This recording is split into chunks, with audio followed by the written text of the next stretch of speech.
Datsun Cross has been revealed in Indonesia this week, becoming the third model introduced by the brand to that market in as many years.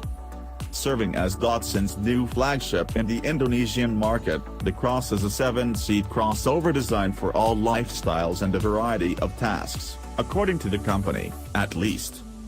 Under the bonnet is a 1.2-liter petrol engine available in two tunes: -68 horsepower, 51 kilowatts, and 78 horsepower, 58 kilowatts, while torque remains constant at 104 Nm regardless of variant.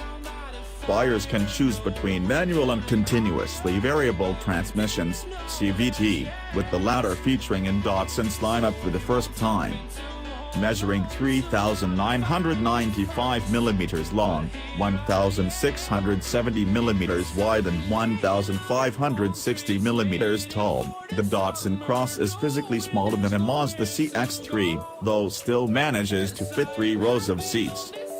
Features includes 200 mm of ground clearance, 15-inch alloy wheels with specific tires said to improve performance and economy, protective body cladding finished in dark metallic grade, faux skid plates for the front, sides and rear, along with automatic projector headlights with LED daytime running lights.